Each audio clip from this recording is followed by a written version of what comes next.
السلام علیکم dear students, امید کرتا ہوں کہ آپ سب خیریت سے ہوں گے۔ تو آج ہم جماعت نحم کی چوتھی نظم پڑھیں گے جو کہ دعا ہے۔ مسجد قرطبہ میں لکھی گئی ایک نظم ہے علامہ اقبال کی۔ تو اس کو سب سے پہلے ہم پڑھتے ہیں۔ ہے یہی میری نماز، ہے یہی میرا وضو، میری نواؤں میں ہے میرے جگر کا لہو۔ میری نواؤں میں مطلب میری آواز میں، نوا بولتے ہیں آواز کو، اور جگر جو ہے کلیجے کو بولتے ہیں۔ صحبت اہل صفا، صحبت بولتے ہیں کمپنی کو، اہل صفا مینز نیک لوگ۔ صحبت اہل صفا نور و حضور و سرور، ٹھیک ہے، نور چہرے کی رنگت، روشنی، حضور کسی بڑے شخص کی بارگاہ میں حاضر ہونے کو حضور بولتے ہیں، اور سرور، ٹھیک ہے، سرور بولتے ہیں کیف کو، خوشی کو، لذت کو۔ اچھا، سرخوش و پرسوز ہے، سرخوش مطلب بے خود، مستی میں، ٹھیک ہے۔ پرسوز، پرسوز مطلب درد بھرا۔ سرخوش و پرسوز ہے لالۂ لب آبجو، لالا بولتے ہیں، لالا ایک پھول کی قسم ہے، سرخ رنگ کا ایک پھول ہوتا ہے۔ لالۂ لب آبجو، لب آبجو ندی کا کنارہ، یعنی کہ ایک ندی کے کنارے جو ایک پھول ہے اس کی طرح سے کیا ہے، پرسوز و سرخوش ہے۔ اچھا، راہ محبت میں ہے کون کسی کا رفیق، راہ محبت یعنی کہ عشق کے رستے میں کون کسی کا رفیق، رفیق مطلب دوست، ساتھ میرے رہ گئی ایک میری آرزو، ٹھیک ہے، آرزو مطلب تمنا۔ میرا نشیمن نہیں در درگہ میر و وزیر، درگہ مطلب درگاہ کو بولتے ہیں، درگاہ مطلب درگہ میر یعنی کہ بادشاہوں کا دربار، میر بادشاہ، کہ میرا نشیمن نہیں درگہ میر و وزیر، میرا نشیمن بھی تو شاخ نشیمن بھی تو، ٹھیک ہے، نشیمن رہائش گاہ، شاخ نشیمن، نشیمن بیسیکلی گھونسلے کو بولتے ہوتے ہیں۔ اچھا، تجھ سے گریباں میرا مطلع صبح نشور، ٹھیک ہے، گریباں یعنی کہ جو یعنی کہ جو لباس کا وہ حصہ جو گلے کے نیچے اور چھاتی کے وسط میں ہوتا ہے، جس کالر والی جو جگہ ہوتی ہے اس کو گریباں بولتے ہیں۔ مطلع، مطلع مطلب سورج نکلنے کی جگہ، صبح نشور یعنی کہ جو یوم حساب کا جو کے دن کی جو صبح ہوگی، محشر کے دن کی جو صبح ہوگی اس کو ہم صبح نشور بولتے ہیں۔ تجھ سے میرے سینے میں آتش اللہ، آتش اللہ یعنی عشق حقیقی کی آگ۔ تجھ سے میری زندگی سوز و تب و درد و داغ، ٹھیک ہے، تجھ سے میری زندگی سوز، سوز مطلب درد، سوز و تب، تب مطلب حرارت، گرمی، درد، درد آپ کو پتہ ہے درد کو بولتے ہیں، داغ نشان، زخم کا نشان۔ تو ہی میری آرزو، تو ہی میری جستجو، آرزو مطلب تمنا اور جستجو مطلب تلاش۔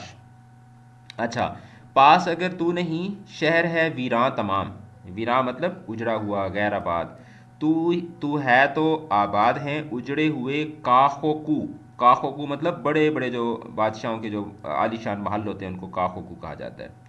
پھر وہ شراب کہن مجھ کو عطا کر کے میں، ٹھیک ہے، پھر وہ شراب کہن، شراب کہن پرانی شراب، پرانی بہت پرانی شراب، پھر وہ شراب کہن مجھ کو عطا کر کے میں ڈھونڈ رہا ہوں اسے توڑ کے جام و سبو، جام جو شراب پینے کا جو پیالہ ہوتا ہے، برتن ہوتا ہے، اس کو بولتے ہیں، اور سبو سراہی کو بولتے ہیں، وہ بڑا برتن جس کے اندر شراب رکھا ہوا ہوتا ہے، اور جو پیالہ ہوتا ہے جس میں ڈال کے پیتے ہیں اس کو جام کہا جاتا ہے۔ اچھا، اس کے بعد چشم کرم ساکیہ، چشم کرم مہربانی کی نظر کر، ساکیہ شراب پلانے والے۔ اچھا، دیر سے ہیں منتظر، کیونکہ بہت دیر سے انتظار کر رہے ہیں۔ جلوتوں کے صبو، جلوت مطلب وہ جگہ جہاں پہ تنہائی نہ ہو، گہما گہمی، جلوتوں کے صبو، صبو مطلب سراہی، اور خلوتوں کے کدو، اب یہ کدو نہیں ہے کدو ہے، خلوت مطلب تنہائی کو بولتے ہیں، کدو پیمانہ، سراہی۔ تیری خدائی سے ہے میرے جنوں کو گلا، جنوں مطلب کسی، جنوں بولتے ہیں کسی چیز میں، کسی چیز کی حد سے زیادہ خواہش رکھنا، اس کو جنوں بولتے ہیں۔ اپنے لیے لامکاں میرے لیے 400، ٹھیک ہے، لامکاں جہتوں سے ماورا، ایک مطلب انفینٹی کے لیے ہم لامکاں کا لفظ استعمال کرتے ہیں، 400 مطلب چاروں طرف۔ فلسفہ و شعر کی اور حقیقت ہے کیا، حرف تمنا یعنی وہ لفظ جس میں تمنا کا اظہار پایا جائے اس کو حرف تمنا بولتے ہیں، جسے کہہ نہ سکیں روبرو، روبرو آمنے سامنے کی، جس کو ہم آمنے سامنے نہ کہہ سکیں۔ تو علامہ اقبال کی لکھی ہوئی یہ نظم ہے، اور اس علامہ اقبال کا جو پورا جو تعارف ہے وہ آپ کی کتاب کے اندر لکھا ہوا ہے، آپ اس کو یہیں سے پڑھ سکتے ہیں۔ اب میں آپ کو ایک ایک شعر جو ہے اس کی بھی آپ کو تشریح کرواتا ہوں۔ تو پہلا جو شعر ہے وہ ہے کہ ہے یہی میری نماز، یہی میرا وضو، میری نواؤں میں ہے میرے جگر کا لہو۔ تو علامہ اقبال نے یہ نظم اس وقت لکھی جب 1932 میں گول میز کانفرنس کے لیے گول میز کانفرنس میں شرکت کے لیے علامہ اقبال لندن گئے۔ تو وہاں سے فراغت کے بعد انہوں نے ہسپانیہ یعنی اسپین کا دورہ کیا۔ مسلمان سلاطین نے یعنی مسلمان بادشاہوں نے اپنا دارالحکومت قرطبہ کو قرار دیا تھا۔ زیر شرح نظم یعنی کہ جس کی ہم تشریح کر رہے ہیں، علامہ اقبال نے قرطبہ کی جامع مسجد میں بیٹھ کر تخلیق کی۔ یہ مسجد مسلمانوں کے زوال کے بعد عیسائی حکمرانوں نے گرجا میں یعنی ٹیمپل میں چرچ میں تبدیل کر دی تھی۔ اس المیہ کے اثرات علامہ اقبال کی نظم میں جا بجا موجود ہیں۔ تو شاعر نے اس شعر میں عشق حقیقی کا ذکر کیا ہے۔ شاعر اللہ تعالیٰ سے محبت و عقیدت کا اظہار کر رہا ہے اور اللہ تعالیٰ سے اپنے تعلق اور رابطے کا ذکر کرتا ہے۔ چنانچہ وہ کہتا ہے کہ جب میرا خدا تعالیٰ سے تعلق اتنا مضبوط اور پختہ ہے اور اس پر توکل ہے تو میرا عشق حقیقی اس ذات پر سے انتہا پر پہنچ جاتا ہے۔ تو ایسی کیفیت میں جب میں خدا سے آہ و فریاد کرتا ہوں تو میری ذات کا ایک ایک حصہ رب کائنات سے رابطے میں ہوتا ہے۔ شاعر نے یہاں پہ مبالغہ آرائش کلام میں خوبصورتی اور دلکشی پیدا کی ہے، یعنی شاعر نے صنعت مبالغہ استعمال کرتے ہوئے کہا ہے کہ میرا عشق و محبت رب کائنات سے اس قدر ہے کہ میں جب اللہ کے سامنے اپنی دعا کرتا ہوں تو میرے جگر کا لہو بھی فریاد میں ڈھل جاتا ہے۔ یہی آہ و فریاد میری نماز اور وضو کا روپ دھار گئی ہے۔ یعنی شاعر کا مکمل وجود رب سے تعلق استوار کرنے میں مگن ہے اور شاعر ہر وقت اس تعلق کو پختہ کرنے میں سرمست رہتے ہیں۔ اسی طرح شاعر عبادت الہی میں منہمک ہو کر حق بندگی ادا کرتا ہے۔ ٹھیک ہے، اگلا شعر ہے کہ صحبت اہل صفا نور و حضور و سرور، سرخوش و پرسوز ہے لالۂ لب آب جو۔ تو اس شعر میں اقبال کہتا ہے کہ صاف اور پاکیزہ محبت سے قلب انسان صاف اور پاکیزہ محبت سے قلب انسان چلا پاتا ہے، کہ انسان اپنا جو دل ہے اس کو پاکیزہ محبت سے ہی اس کو چلا رکھتا ہے، یعنی پاکیزہ اور محبت سے بھرے لوگوں کی محبت سے انسان قلبی اطمینان حاصل کرتا ہے اور محبوب کی حضوری کے ساتھ کیف و سرور کی صورت ملتی ہے۔ اس عالم دیوانگی میں عاشق کو ہر طرف محبوب ہی کی صورت دکھائی دینے لگتی ہے۔ وہ دنیا جہاں کی ہر چیز سے غافل ہو جاتا ہے اور اسے دنیا کی کوئی پرواہ نہیں رہتی۔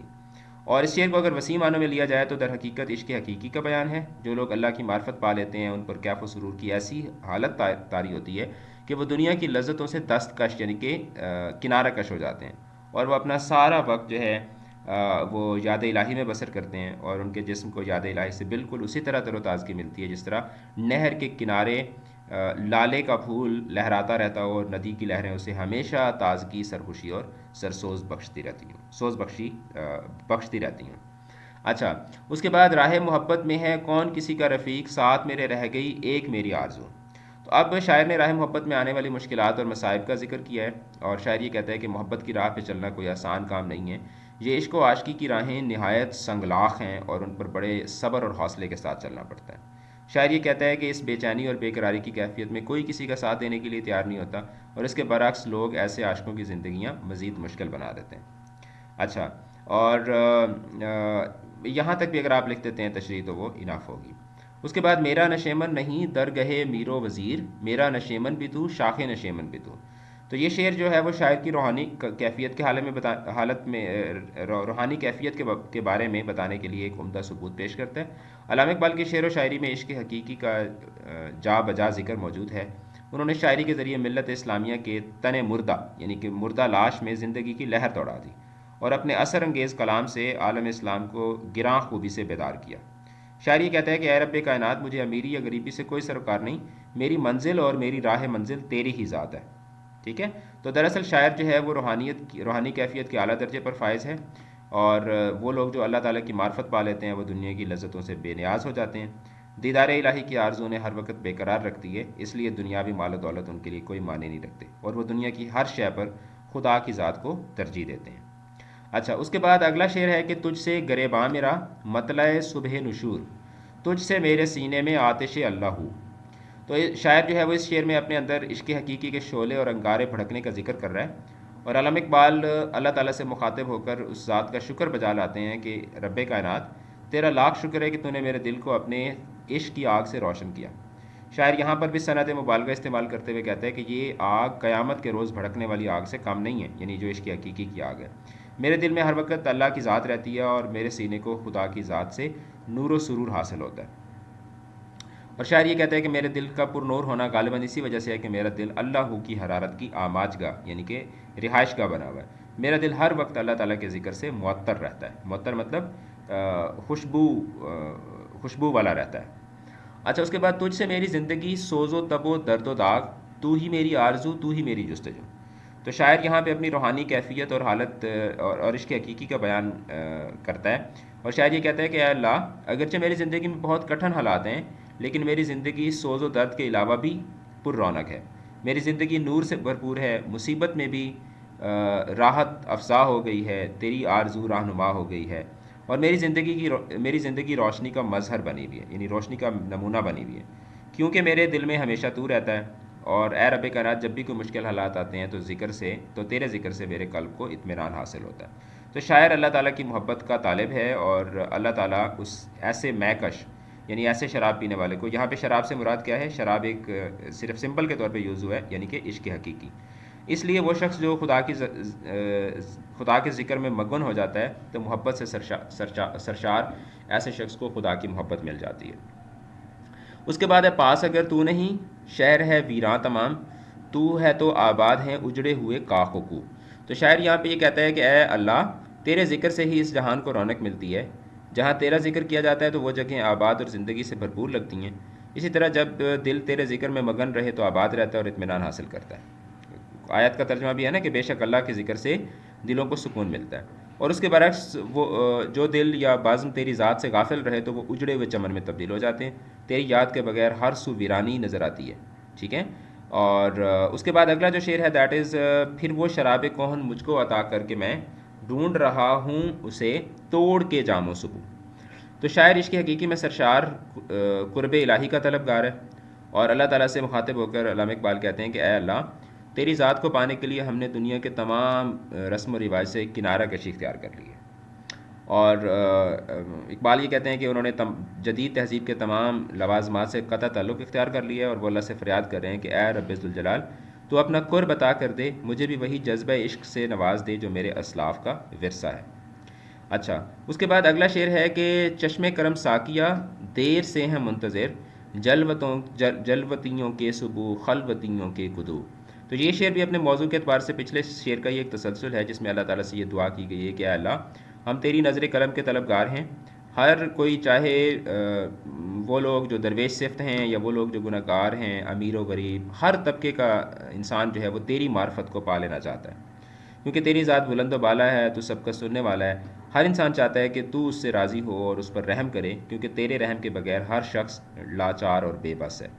جب تک ہم پر تیرے کرم کی نوازشیں نہ ہوں گی تب تک ہم بے چین رہیں گے. تو شاعر اس شعر کے اندر اللہ تعالیٰ سے یہ فریاد کر رہا ہے کہ اللہ مجھے اپنی محبت عطا کر. اور عشق حقیقی میں سرشار شاعر یہ کہتا ہے کہ اس دنیا کے انسان اللہ تعالیٰ کی نظر کرم کے محتاج ہیں، اس لیے اے اللہ، ان لاچاروں اور بے بسوں پر اپنی عنایت کر اور انہیں اپنی نعمت کی بارشوں سے نواز دے. اگلا شعر ہے کہ تیری خدائی سے ہے میرے جنون کو گلا، اپنے لیے لامکاں میرے لیے 400. تو اس شعر میں شاعر کا جو لہجہ ہے وہ تھوڑا تبدیل ہوتا ہے. یہاں وہ مالک کی حقیقی سے یعنی اللہ تعالیٰ سے گلہ کرتا ہے کہ اے اللہ، تیری ذات تو لامکاں ہے، یعنی تیرے لیے تو کوئی حد نہیں ہے، پر اے میرے مالک، یہ دنیا جس میں تو نے انسان کو اپنا خلیفہ بنا کر بھیجا ہے وہ چاروں طرف سے گھری ہوئی ہے. یعنی اے رب، تو نے ہمیں اس مختصر کائنات کے علاقے تک محدود کر دیا. دراصل شاعر اس دنیا کے محدود ہونے پر شکوہ کرتے ہیں، اور وہ کہتے ہیں کہ اے اللہ، تیری تو افلاک و کائنات پر اجارہ داری ہے، یعنی کہ حکومت اور حکمرانی ہے، لیکن مجھ جیسے ناچیز اس دنیا میں بے اختیار بھیجے گئے ہیں. گویا یہاں پہ شاعر جو ہے وہ دنیاوی مشکلات پر شکوہ کرتا ہے کہ انسان اس دنیا میں بے اختیار ہونے کی وجہ سے بہت سارے امتحانات اور کٹھن حالات سے گزرتا ہے. اس کے بعد شاعر یہ کہتا ہے کہ فلسفہ اور شعر کی اور حقیقت ہے کیا، حرف تمنا جسے کہہ نہ سکیں روبرو.